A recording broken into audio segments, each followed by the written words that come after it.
അച്ഛനും അമ്മയും അനിയനും അനിയന്റെ കുടുംബവും ഒക്കെ ഉണ്ടായിട്ടും ലക്ഷ്മിക്ക് അത് പോരാഞ്ഞു. ലത വേണമായിരുന്നു, ലത ചേച്ചി വേണമായിരുന്നു, വിഷ്ണുവും തമ്പിയും അപ്പുറവും ഇപ്പുറവും വേണമായിരുന്നു. ലക്ഷ്മി തന്നെ പറയുന്നുണ്ട് പല സ്ഥലങ്ങളിലും ചായ കുടിക്കാനും വെള്ളം കുടിക്കാനും. അത് ചാലക്കുടി വെച്ച് കയറ്റിയെന്ന് ഞാൻ അറിഞ്ഞു. ബാലഭാസ്കറിന്റെ അമ്മയുടെ പെങ്ങളുടെ മകളായിട്ടുള്ള പ്രിയയുടെ ഒരു വീഡിയോ പുറത്തു വന്നിട്ടുണ്ടായിരുന്നു. പുള്ളിക്കാരത്തിയുടെ ഫേസ്ബുക്ക് പേജിൽ നിന്ന് തന്നെയാണ് ആ ഒരു വീഡിയോ പുറത്തു വിട്ടത്. അതിനകത്ത് മെയിനായിട്ട് പറയുന്ന പോയിന്റ് എന്താണെന്ന് വെച്ച് കഴിഞ്ഞാൽ, ബാലഭാസ്കറിന്റെ അമ്മയും അച്ഛനെയും ഇപ്പം നിലവിൽ ഒരുപാട് ആൾക്കാർ കുറ്റപ്പെടുത്തുന്നുണ്ട്. അത് വേറെ ഒന്നുമല്ല, ലക്ഷ്മിയെ പറ്റിയിട്ട് കുറ്റങ്ങൾ സംസാരിക്കുന്നതിന്റെ പേരിലാണ് ഈ ബാലഭാസ്കറിന്റെ അമ്മയും അച്ഛനെയും എല്ലാവരും കുറ്റപ്പെടുത്തുന്നത്. ശരിക്കും എന്തുകൊണ്ടാണ് ആ അമ്മയ്ക്കും അച്ഛനും അങ്ങനെ പറയേണ്ടി വരുന്നതെന്നുള്ള റീസൺ ഈ പറയുന്ന പ്രിയ വന്ന് വെളിപ്പെടുത്തുന്നുണ്ട്. അത് മാത്രമല്ല, ലക്ഷ്മിയെ പറ്റിയിട്ടും കുറച്ച് കാര്യങ്ങൾ ഈ വിഷയത്തിൽ സംസാരിക്കുന്നുണ്ട്. എന്തായാലും നമുക്ക് ആദ്യം തന്നെ ആ ഒരു വീഡിയോ ഒന്ന് കണ്ടു നോക്കാം. ലക്ഷ്മി ബാലഭാസ്കർ എന്ന വ്യക്തി ഈ വ്യക്തികളാൽ ചുറ്റപ്പെട്ടിരിക്കുകയാണ്. ഇപ്പോൾ ഞങ്ങൾ സംശയിക്കുന്ന വ്യക്തികൾ ലക്ഷ്മിയുടെ ചുറ്റുമുണ്ട് എന്നതിനർത്ഥം ബാലഭാസ്കർ പോയി, അവരുടെ മകൾ പോയി, ഇനി ബാക്കി ലക്ഷ്മി മാത്രം. ലക്ഷ്മിയും കൂടി ടാർഗറ്റഡ് ആകുമോ എന്ന ഭയത്തിലാണ് ബാലചേട്ടന്റെ അച്ഛൻ ആദ്യമായി ഈ ഒരു പരാതി നൽകുന്നത്. ആ പരാതി നൽകിയതിനു ശേഷം പിന്നീട് പല ഘട്ടങ്ങളിലും ലക്ഷ്മിയെ പോയി സന്ദർശിച്ചിരുന്ന അച്ഛനും ഒപ്പം ചിറ്റപ്പന്മാരും ഒക്കെ ഉണ്ടായിരുന്നു. അവരും പലപ്പോഴും ഈ കാര്യങ്ങളൊക്കെ ബാലുചേട്ടന്റെ പത്നിയോട് സൂചിപ്പിച്ചിരുന്നു. അങ്ങനെ ഒരിക്കൽ അവരോട് കേസ് കൊടുക്കട്ടെ, കേസുമായി മുന്നോട്ട് പോകട്ടെ എന്ന് ചോദിച്ചപ്പോൾ ഇത് ലക്ഷ്മിയോട് പറയുമ്പോൾ അർജുൻ എന്തുകൊണ്ട് മൊഴി മാറ്റി എന്നുള്ളത് അന്വേഷിക്കണം, എനിക്കും അറിയണം, പക്ഷെ സാമ്പത്തിക കാര്യങ്ങളൊന്നും അന്വേഷിക്കണ്ട എന്ന് ബാലഭാസ്കറിന്റെ അച്ഛനോട്, ബാലചേട്ടന്റെ അച്ഛനോട് പറഞ്ഞത് ലക്ഷ്മിയാണ്. അവിടെ ഉണ്ടായിരുന്ന എല്ലാവരും സാക്ഷികളാണ്. ഓക്കെ, ബാലഭാസ്കറിന്റെ മരണവുമായിട്ട് ബന്ധപ്പെട്ടിട്ട് കേസ് കൊടുക്കുന്ന കാര്യത്തെ പറ്റിയിട്ട് ലക്ഷ്മി എടുത്ത് സംസാരിച്ചപ്പം എന്തുകൊണ്ട് ഈ പറയുന്ന അർജുൻ മൊഴി മാറ്റി എന്നുള്ളൊരു കാര്യം തീർച്ചയായിട്ടും നമുക്കറിയണം. അത് മാത്രമല്ല, ഈ സാമ്പത്തികത്തിനെ പറ്റിയിട്ടുള്ള കാര്യങ്ങളോ കേസോ കാര്യങ്ങളോ ഒന്നും വേണ്ട, അതൊന്നും അന്വേഷിക്കേണ്ട കാര്യമില്ല എന്നുള്ള രീതിയിലാണ് ലക്ഷ്മി സംസാരിച്ചതെന്ന്. അതിനകത്ത് തന്നെ നമുക്ക് മനസ്സിലാക്കാൻ പറ്റും എന്തോ കള്ളത്തരങ്ങളുണ്ട് എന്ന്. ഈ ഒരു വീഡിയോയ്ക്കകത്ത് പ്രിയ പറയുന്ന കുറച്ച് കാര്യമുണ്ട്. ഈ പറയുന്ന അച്ഛനെയോ അമ്മയോ അല്ലെങ്കിൽ സഹോദരിയോ ഒന്നും ചേർത്ത് നിർത്തണമെന്ന് ലക്ഷ്മിക്ക് ആഗ്രഹമില്ലായിരുന്നു. ലക്ഷ്മിക്ക് അതിന് പകരമായിട്ട് തമ്പി, വിഷ്ണു, പിന്നെ ലത അവരെയൊക്കെ മതിയായിരുന്നു എന്നും പ്രിയ സംസാരിക്കുന്നുണ്ട്. ഇപ്പൊ ഈ പറയുന്ന തമ്പിയായിട്ടും ഈ പറയുന്ന വിഷ്ണുവായിട്ടും ഇവരെല്ലാവരുമായിട്ട് ഇവർക്ക് നല്ല കണക്ഷൻ ഉണ്ടായിരുന്നു. പിന്നെ എന്തിനായിരുന്നു ലക്ഷ്മി വന്ന് അങ്ങനെ ഒരു നാടകം കാണിച്ചതെന്ന് എനിക്ക് മനസ്സിലാവുന്നില്ല. പ്രത്യേകിച്ച് ആ ഒരു ഫേസ്ബുക്കിൽ അങ്ങനെ ഒരു പോസ്റ്റ് ഇട്ടത്, അതായത് വെറും ഒരു കോർഡിനേറ്റർ, ഒരു പ്രോഗ്രാം കോർഡിനേറ്റർ മാത്രമാണ് തമ്പി, അല്ല ഞങ്ങൾക്ക് വ്യക്തിപരമായിട്ട് തമ്പിയെ അറിയത്തില്ല എന്ന് എന്തിനാണ് വന്ന് അങ്ങനെ ഒരു നാടകം പുള്ളിക്കാരത്തി കാണിച്ചതെന്ന് എനിക്കിപ്പോഴും മനസ്സിലാവുന്നില്ല. പിന്നെ അത് മാത്രമല്ല, ഇതിനകത്ത് പ്രിയ പറയുന്നുണ്ട് ഇപ്പം നിലവിൽ ആ അച്ഛനെ അമ്മയാണ് എല്ലാവരും കുറ്റപ്പെടുത്തുന്നത്. നമുക്ക് രണ്ടുമൂന്ന് ഇന്റർവ്യൂസ് എടുത്ത് നോക്കിക്കഴിഞ്ഞാൽ നമുക്കത് കാണാൻ പറ്റും. ആ അമ്മയും അച്ഛനും ലക്ഷ്മിയെ ബേസിക്കലി വലിയ താല്പര്യമില്ല. കാര്യം ലക്ഷ്മിയെ പറ്റിയിട്ട് സംസാരിക്കുമ്പോഴത്തേക്ക് അവർക്ക് ഇൻട്രസ്റ്റ് ഇല്ലാത്ത രീതിയിലാണ് അവർ പറയണത്. ഇന്നലെ തന്നെ ആ ഒരു അമ്മയുടെ ഇന്റർവ്യൂ ഞാൻ റിയാക്ട് ചെയ്തിട്ടുണ്ടായിരുന്നു. ഈ ഒരു കല്യാണം ഒരു ട്രാപ്പ് ആണോ എന്നുള്ള രീതിയിലൊക്കെ ആ അമ്മ സംസാരിക്കുന്നുണ്ടായിരുന്നു. കാര്യം ഇത് എന്തുകൊണ്ടാണ് ഇതെല്ലാം സംസാരിക്കേണ്ട കാരണമെന്ന് വ്യക്തമായിട്ട് പ്രിയ പറയുന്നുണ്ട്. എന്നാലും അതുകൊണ്ട് കണ്ടുപോകാം. ലക്ഷ്മി ഭാഗ്യവതിയാണ്. നല്ല ബന്ധവത്തിൽ ഈ പറയുന്ന ആൾക്കാരുടെ സുരക്ഷിതത്വത്തിലായിരുന്നു ലക്ഷ്മി എപ്പോഴും. അതുകൊണ്ട് ലക്ഷ്മിക്കൊന്നും പറയേണ്ടി വന്നില്ല. ഇപ്പോ വന്ന് സംസാരിച്ചതും ഒരു പ്രസ് മീറ്റിലല്ലല്ലോ, ആരെങ്കിലും ചോദിക്കുന്ന ചോദ്യങ്ങൾക്ക്, റാൻഡമായിട്ടുള്ള ചോദ്യങ്ങൾക്കുള്ള ഉത്തരമല്ലല്ലോ. നേരത്തെ അറിഞ്ഞ് സംസാരിച്ച് എന്തൊക്കെ സംസാരിക്കാമെന്ന് തീരുമാനിച്ച് അങ്ങനെ സംസാരിച്ചതായിട്ടേ തോന്നിയുള്ളൂ. തെറ്റാണെങ്കിൽ ക്ഷമിക്കും. ഞാൻ പറഞ്ഞു വരുന്നത് ഇതിന്റെ മറുവശത്തെ കുറിച്ചാണ്. ഇപ്പൊ നടക്കുന്ന ഏറ്റവും വലിയ ചർച്ച എന്ന് പറയുന്നത് ബാലുചേട്ടന്റെ അച്ഛനും അമ്മയും, പ്രത്യേകിച്ചും അമ്മ ഒരുപാട് സംസാരിക്കുന്നു. കല്യാണം നടന്ന ആ കാലത്തെ കുറിച്ച് ഇന്നെന്ന പോലെ സംസാരിക്കുന്നു. അവരുടെ മനസ്സിലെ ഗ്രഡ്ജ് ഒട്ടും മാറിയിട്ടില്ല, മരുമകളെ അടുപ്പിച്ചിട്ടില്ല. മരുമകളെയും മകനെയും സ്നേഹമുണ്ടായിരുന്നെങ്കിൽ അന്ന് കൂടെ നിർത്തിയിരുന്നെങ്കിൽ ഇതൊന്നും വരില്ലായിരുന്നു. ജീവിതം സ്തംഭിക്കുന്നത് 2000 ബാലചേട്ടന്റെ കല്യാണത്തോടുകൂടിയാണ്. മകൻ കല്യാണം കഴിച്ചു, ശരി, അന്നേ ദിവസം വീട്ടിലേക്ക് വരട്ടെ എന്ന് ചോദിച്ചു.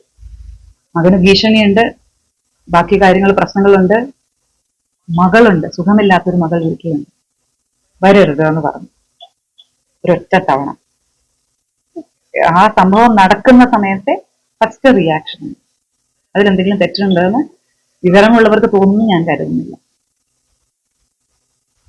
പക്ഷെ അച്ഛൻ മകന് വേറെ വഴിയില്ല എന്ന് കണ്ടതുകൊണ്ട് ഈ കല്യാണം നടത്തിച്ചവർക്കും അതിനെ മുന്നിട്ടിറങ്ങിയവർക്കും ഒന്നും, അല്ലെങ്കിൽ പാക്ക് ചെയ്തിറങ്ങിയ ലക്ഷ്മിക്ക് പോലും തിരിച്ച് വീട്ടിലേക്ക് പോകാനുള്ള നിവൃത്തിയില്ല എന്ന് കണ്ടതുകൊണ്ട് അച്ഛൻ തന്നെയാണ് അച്ഛന്റെ കസിന്റെ വീട്ടിലേക്ക് എറണാകുളത്തേക്ക് ടാക്സിയും പിടിച്ച് മകനെയും ഭാര്യയെയും സുഹൃത്തുക്കളെയും അയക്കുന്നത്. അവിടെ കുറച്ച് മാസങ്ങളാണ് തോന്നുന്നു. നിന്നതിന് ശേഷം തിരിച്ചു വരുമ്പോ ഒരു സന്ധ്യയ്ക്ക് ബാലുചേട്ടൻ ഭാര്യയും കയറി വരുന്നു. അപ്പോഴും അപ്രതീക്ഷിതമാണ് അമ്മയുടെ ഫസ്റ്റ് റിയാക്ഷൻ. നമ്മളൊരു ഒരു സാഹചര്യം ആലോചിച്ച് നോക്കും. എനിക്കിഷ്ടമില്ലാത്തൊരു കാര്യം നടന്നു, നമ്മൾ ആദ്യമേ കയറി ചിന്തിച്ച ഒരു ഉത്തരമായിരിക്കില്ല കൊടുക്കുക. കയറണ്ട എന്ന് പറഞ്ഞു. വരട്ടെ എന്ന് ചോദിച്ചു, കയറണ്ട എന്ന് പറഞ്ഞു. കാരണം അപ്പോഴും സുഖമില്ലാത്ത മകൾ വീട്ടിലുണ്ട്. അവളെങ്ങനെ റിയാക്ട് ചെയ്യുന്നു അറിയില്ല, അവളെ എങ്ങനെ പിന്നെ മാനേജ് ചെയ്യണമെന്ന് അറിയില്ല, ഈ കുട്ടിയെ എങ്ങനെ സംരക്ഷിക്കും, വരുന്ന കുട്ടിയെ എന്തെങ്കിലും സംഭവിച്ചാൽ അതിൽ നിന്ന് എങ്ങനെ മാറ്റി നിർത്തും എന്നുള്ളത് അറിയില്ല. അപ്പം നിങ്ങൾക്ക് ഏകദേശം ഒരു പിക്ചർ കിട്ടി കാണുമല്ലോ. ആ സുഖമില്ലാത്ത സഹോദരി അവിടെ ഉള്ള സമയത്ത് ഇപ്പം പ്രത്യേകിച്ച് ഈ ബാലഭാസ്കറിന്റെ കല്യാണം കഴിഞ്ഞിട്ട് പെൺകുട്ടിയായിട്ട് വീട്ടിൽ കയറി വരുമ്പോഴത്തേക്ക് എങ്ങനെ അവരെല്ലാവരും റിയാക്ട് ചെയ്യുമെന്ന് അറിയത്തില്ല. പ്രത്യേകിച്ച് ആ സഹോദരി എങ്ങനെ റിയാക്ട് ചെയ്യുമെന്ന് ആ അമ്മയ്ക്ക് അറിയത്തില്ല. അത് മാത്രമല്ല ഈ ഒരു ബന്ധത്തിനകത്തോട്ടും ഇവർക്ക് ബേസിക്കലി വലിയ താല്പര്യമില്ലായിരുന്നു. ആദ്യം തന്നെ ഇവർ ഈ ഒരു ബന്ധം അറിഞ്ഞ സമയത്ത് തന്നെ ഇത് വേണ്ട, ശരിയാവത്തില്ല എന്ന് ഓൾറെഡി ബാലുവിൻ്റെ അടുത്ത് പറഞ്ഞതാണെന്ന് ഇന്നലെ ആ അമ്മയുടെ ഇന്റർവ്യൂവിനകത്ത് തന്നെ വ്യക്തമാക്കുന്നുണ്ട്. ഓക്കെ, അപ്പോൾ അതിനുശേഷം അതായത് ഈ ഒരു ഇൻസിഡന്റ്, അതായത് വീട്ടിലോട്ട് ലക്ഷ്മിയെ വിളിച്ചുകൊണ്ട് ചെന്ന സമയത്ത് ഒരു ദിവസം രാത്രി വിളിച്ചുകൊണ്ട് ചെന്നെന്ന് പറയുന്നുണ്ടല്ലോ, ആ സംഭവത്തിന് ശേഷം പിന്നെ ലക്ഷ്മി ഈ പറയുന്ന വീട്ടുകാരുമായിട്ട് യാതൊരുവിധ കോണ്ടാക്റ്റും ഇല്ല. അതായത് ഇവരോട് സംസാരിക്കാനോ ഇവരോട് സഹകരിക്കാനോ ലക്ഷ്മിക്ക് ഒട്ടും താല്പര്യമില്ലാതെയായി. അതാണ് ഇതിൻ്റെയൊക്കെ ഒരു പ്രശ്നം. ഇപ്പോൾ ഈ ഒരു വിഷയത്തിൽ രണ്ടുപേരുടെ ഭാഗം എടുത്തു വെച്ച് നോക്കിക്കഴിഞ്ഞാൽ അവരുടേതായിട്ടുള്ള ന്യായങ്ങൾ അവർക്ക് പറയാൻ കാണുമായിരിക്കും. എന്ത് തന്നെ ആയാലും ഇപ്പോൾ ഇതൊന്നും കാണാനായിട്ട് ഇപ്പം ബാലഭാസ്കർ നിലവിലില്ല. എന്തായാലും എല്ലാവർക്കും അറിയാനായിട്ടുള്ള താല്പര്യം എന്ന് പറയുന്നത് ബാലഭാസ്കർ എങ്ങനെ മരിച്ചു എന്നാണ്. അതാണ് നമുക്ക് എല്ലാവർക്കും അറിയേണ്ടത്. കൊലപാതകമായിരുന്നോ അല്ലാതെ വണ്ടി ആക്സിഡന്റ് ആയിരുന്നോ എന്ന്. എന്തായാലും ഇനിയെങ്കിലും ഈ ഒരു ഫാമിലി ഇഷ്യൂസ് കഴിവതും സംസാരിക്കാതിരിക്കുന്നതായിരിക്കും വളരെ നല്ലതെന്നാണ് എൻ്റെ പേഴ്സണൽ ഒരു അഭിപ്രായം. എന്തായാലും ബാക്കിയോടെ കാണാം. വേണ്ട എന്ന് പറഞ്ഞു, അവിടെ തീരുന്നു. പിന്നീട് ഒരിക്കൽ പോലും ഈ കുട്ടി, കല്യാണം കഴിഞ്ഞ് വന്ന കുട്ടി, ആ അമ്മയുടെ പ്രസൻസിനെ വാല്യൂ ചെയ്തിട്ടില്ല. ആ അമ്മ ഉണ്ട് ഉള്ള രീതിയിൽ പോലും ഒരിക്കൽ പോലും പെരുമാറിയിട്ടില്ല. പിന്നീടുള്ള 18 വർഷവും. ഞാനിത് പറയുന്നതിന് കാരണം, ബാലുചേട്ടൻ അവിടെ നിരന്തരം വരാറുണ്ടായിരുന്നു. വരുമ്പോഴൊക്കെ പരാതികളാണ് ബാലുചേട്ടൻ. അമ്മയ്ക്ക് അങ്ങനെ ചെയ്തുകൂടെ, അച്ഛൻ ഇങ്ങനെ ചെയ്തുകൂടെ, നിങ്ങൾക്ക് പൈസ ഉണ്ടല്ലോ, നിങ്ങൾ നല്ല ശമ്പളമുള്ളവരാണ്, നിങ്ങൾക്ക് അതിനനുസരിച്ച് ജീവിച്ചൂടെ, എന്തിനാണ് ഇങ്ങനെ എത്ര സാധാരണ രീതിയിൽ ജീവിക്കുന്നത്, ഇത്ര മോശമായിട്ട് ജീവിക്കുന്നത്, നല്ല വീട്ടിൽ മാറിക്കൂടെ, നല്ല രീതിയിൽ ഡ്രസ് ചെയ്തൂടെ, എന്നെ മോനെന്ന് വിളിച്ചൂടെ. ശരിയാണ്, ബാലിശമാണ്. ഇതിപ്പോ ഞാൻ വീണ്ടും ബാലുചേട്ടനെ മോശക്കാരനാക്കുന്നു എന്നായിരിക്കും അടുത്ത ആരോ. പക്ഷെ ഞാൻ അമ്മയുടെ കഥ എനിക്ക് പറഞ്ഞ് പൂർത്തിയാക്കണമെങ്കിൽ അത് സത്യം പറഞ്ഞേ പറ്റൂ. അച്ഛൻ തന്നെ അറേഞ്ച് ചെയ്ത് കൊടുത്ത വീട്ടിൽ, അച്ഛൻ തന്നെ വാങ്ങിച്ചു കൊടുത്ത ഫർണിച്ചർ ഉപയോഗിച്ച്, അച്ഛൻ തന്നെ വാങ്ങിച്ചു കൊടുത്ത സാധനങ്ങളും ഒക്കെ ഉപയോഗിച്ച് ജീവിക്കുമ്പോഴും ഒരിക്കൽ പോലും ആ അമ്മയെ അല്ലെങ്കിൽ ആ ചേച്ചിയെ ജീവിതത്തിലേക്ക് കൊണ്ടുവരാൻ അല്ലെങ്കിൽ അവരുടെയും ജീവിതത്തിന്റെ ഭാഗമാക്കാൻ ഒരിക്കൽ പോലും ശ്രമിച്ചിട്ടില്ല. ഒരു കാര്യം കൂടെ എടുത്തു പറയാനുള്ളത്, സംഗീതത്തിന് വേണ്ടി ജീവിച്ച ഒരു വ്യക്തിയാണ് ബാലുചേട്ടന്റെ അമ്മ. ഇന്നും അവരത് തന്നെയാണ് പറയാറുള്ളത്. ബാലുചേട്ടനാക്കിയ, ബാലഭാസ്കർ ആക്കിയതും ആ അമ്മയാണ്. ആ അമ്മയുടെ ആഗ്രഹമാണ്, ആ അമ്മയുടെ അധ്വാനമാണ്. ആ ബാലഭാസ്കറിന്റെ ഒരു പരിപാടി പോലും, ഒരു സംഗീത പരിപാടി പോലും ആ അമ്മയ്ക്ക് ഇന്ന് വരെ കാണാൻ കഴിഞ്ഞിട്ടില്ല. കാരണം മോളെന്നുള്ളൊരു പ്രാരാബ്ധം എപ്പോഴും ഉണ്ട് വീട്ടിൽ.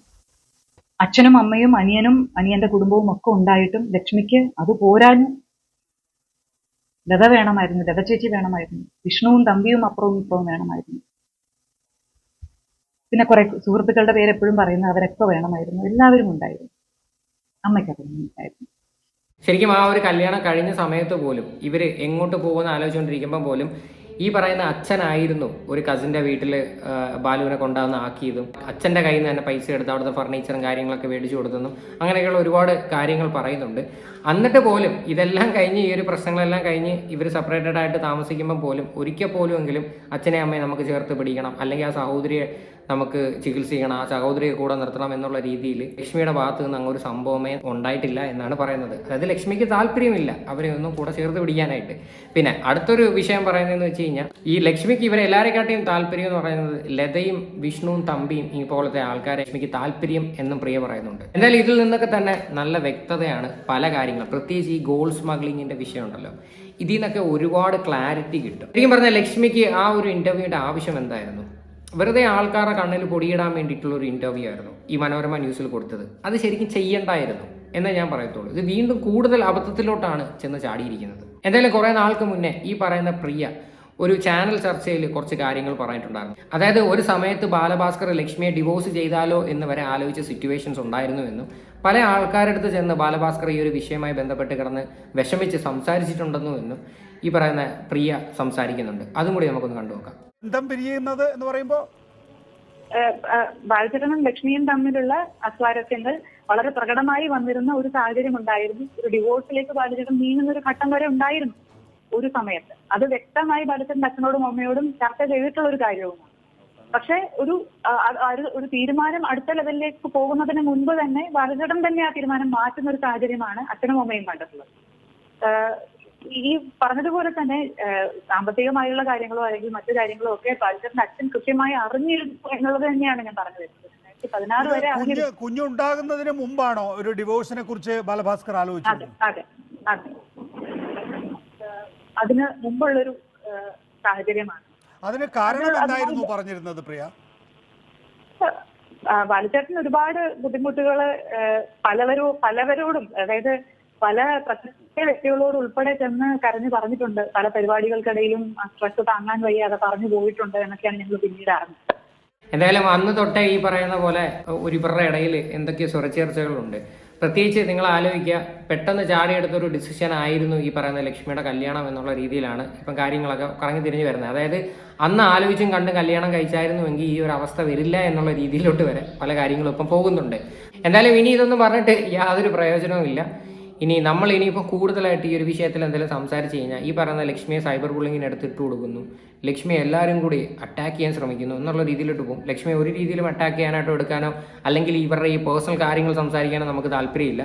ഞാൻ പറഞ്ഞല്ലോ, ആൾക്കാർക്ക് പ്രത്യേകിച്ച് മലയാളികൾക്ക് അറിയാനായിട്ടുള്ളൊരു കാര്യം എന്ന് പറഞ്ഞാൽ ബാലഭാസ്കർ എന്ന് പറയുന്ന ഒരു വ്യക്തി എങ്ങനെയാണ് മരിച്ചത്, അതാണ് മെയിനായിട്ട് അറിയേണ്ട ഒരു കാര്യം. ഇവരുടെ ഈ ഒരു ഫാമിലി കാര്യങ്ങൾ വീണ്ടും വന്ന് ചർച്ച ചെയ്യേണ്ടതേ ഞാൻ പറയത്തുള്ളൂ. കഴിവതും ഈ പറയുന്ന മീഡിയാസിനോട് വെറുതെ ബാലഭാസ്കറിൻ്റെ അച്ഛൻ്റെയും അമ്മയുടെയും പോയി വീഡിയോസ് എടുക്കാതിരിക്കുന്നതായിരിക്കും ഏറ്റവും വൃത്തി. ചുമ്മാതെ പോയി അവരുടെയും കൂടെ ബൈറ്റ് എടുത്ത് അവർ വായിലുള്ള എന്തെങ്കിലുമൊക്കെ പറഞ്ഞു കഴിഞ്ഞാൽ അത് ഭയങ്കര നെഗറ്റീവിലോട്ട് പോത്തേ ഉള്ളൂ ഈ ഒരു വിഷയത്തിൽ. എന്തായാലും ഞാൻ കുറച്ച് നേരത്തിന് മുന്നേ നമ്മുടെ റിട്ടയർഡ് SP ആയിട്ടുള്ള ജോർജ് ജോസഫിൻ്റെ ഒരു വീഡിയോ കാണാനായിട്ട് ഇടയായിട്ടുണ്ടായിരുന്നു. അതിനകത്ത് നിലവിൽ നമ്മുടെ കേരളത്തിൽ നടക്കുന്ന ഗോൾഡ് സ്മഗ്ലിങ്ങിനെ പറ്റിയിട്ടും പിന്നെ ബാലഭാസ്കറിൻ്റെ വണ്ടിയിൽ ഗോൾഡ് കയറ്റിയത് ചാലക്കുടിയിൽ വെച്ചിട്ടായിരുന്നു എന്നുള്ള കാര്യങ്ങളും ഈ പറയുന്ന പുള്ളി സംസാരിക്കുന്നുണ്ട്. അതും കൂടി നമുക്കൊന്ന് കണ്ടുനോക്കാം. കേരളത്തിൽ കഴിഞ്ഞ 10-30-40 വർഷമായിട്ട് അൺഎംപ്ലോയിഡ് ആയിട്ടുള്ള ധാരാളം കുട്ടികൾ 3-4 സ്റ്റേറ്റിലാണ് ഈ കേസ് നടത്തുന്നത്. ബാംഗ്ലൂരും ഒക്കെയാണ് അതിൻ്റെ ഹെഡ് ഓഫീസ്. ധാരാളം കുട്ടികളും പുതിയ കാറിൽ എല്ലാം. ഇപ്പം കാസർഗോഡ് നിന്ന് ഒരു 50 പവനുമായിട്ട് നമ്മൾ അവിടെ വാങ്ങിച്ച് കാറെ കയറിയാൽ തിരുവനന്തപുരത്ത് വരികയാണ് കേരളമതിൽ അവിടെ 50ഓളം കേസ് ഉണ്ടാവും. താങ്കൾ ഒരു 4 വർഷം മുമ്പ് നൽകിയ കേരളമതിക്ക് തന്നെ നൽകിയ ഒരു അഭിമുഖത്തിൽ പറയുകയുണ്ടായി കഴക്കൂട്ടം ഒരു സ്പോട്ടായി തിരഞ്ഞെടുക്കില്ല എന്ന്. എന്തുകൊണ്ടാണ് അത് അങ്ങനെ ഒരു?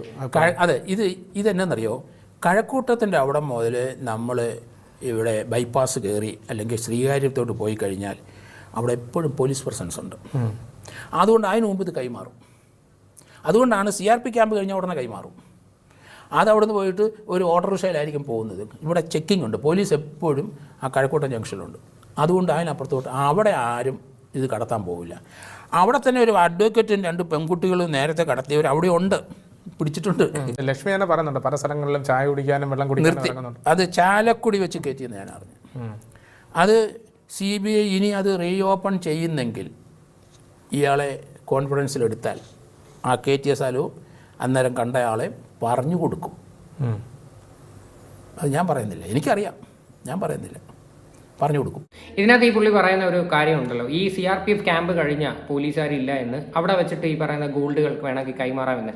നിങ്ങൾ എടുക്കുന്ന ഈ ഒരു വിഷയത്തിൽ എടുത്തു വെച്ച് നോക്കിക്കഴിഞ്ഞാൽ CRPF ക്യാമ്പ് കഴിഞ്ഞിട്ടാണ് ഈ ഒരു വണ്ടി ആക്സിഡന്റ് ആയേക്കുന്നത്. പിന്നെ വേറൊരു കാര്യം പറയുന്നുണ്ട്, ഈ വളരെ ചെറുപ്രായത്തിലുള്ള പയ്യന്മാരാണ് ഈ ഒരു ഗോൾഡ് ക്യാരീസ് ആയിട്ട് ഇങ്ങനെ നടക്കുന്നതെന്നും ഒരുപാട് ചേസുകൾ നടക്കാറുണ്ടെന്നും പറയുന്നുണ്ട്. അതായത് ഗോൾഡുമായിട്ട് വരുന്ന വഴിക്ക് വേറെ വണ്ടികൾ വെച്ചിട്ട് നമ്മുടെ വണ്ടി ഇടിപ്പിച്ചിട്ട് അതിൽ നിന്ന് ഗോൾഡ് തട്ടിക്കൊണ്ട് പോവുക, ഇങ്ങനെയൊക്കെയുള്ള ഒരുപാട് ഇഷ്യൂസ് പല സ്റ്റേറ്റുകളിലും പലയിടത്തും നടക്കുന്നുണ്ട്. പക്ഷേ ഇതൊന്നും വലുതായിട്ട് പുറത്തു വരുന്നില്ലെന്നേ ഉള്ളൂ. അപ്പോൾ ഈ ഒരു വിഷയമായിട്ട് ബന്ധപ്പെട്ട് എടുത്ത് നോക്കിക്കഴിഞ്ഞാലും ഈ പറയുന്ന ബാലഭാസ്കറിന്റെ വണ്ടിക്കകത്ത് ചാലക്കുടിയിൽ വെച്ചിട്ട് സ്വർണം കയറ്റിയിട്ടുണ്ടായിരുന്നു എന്നാണ് ഈ പുള്ളി സംസാരിക്കുന്നത്. എന്തായാലും ഇതിന്റെ തെളിവുകളും കാര്യങ്ങളൊക്കെ പുള്ളിയുടെ പക്കത്തുണ്ട്.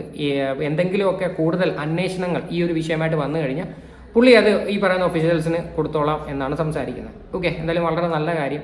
ഇത്രയൊക്കെ തെളിവുകളും കാര്യങ്ങളും ഒക്കെ കയ്യിലുണ്ടെങ്കിൽ തീർച്ചയായിട്ടും കൊടുക്കുക. ഇതിന്റെ സത്യങ്ങൾ എന്താണെന്ന് വെച്ച് കഴിഞ്ഞാൽ കണ്ടുപിടിക്കാനായിട്ട് മാക്സിമം ശ്രമിക്കുക. അപ്പോൾ ഇതിനെക്കുറിച്ചിട്ടുള്ള നിങ്ങളുടെയൊക്കെ അഭിപ്രായങ്ങൾ എന്താണെന്ന് വെച്ചാൽ നിങ്ങൾ തീർച്ചയായിട്ടും കമൻറ്റ് ചെയ്യുക.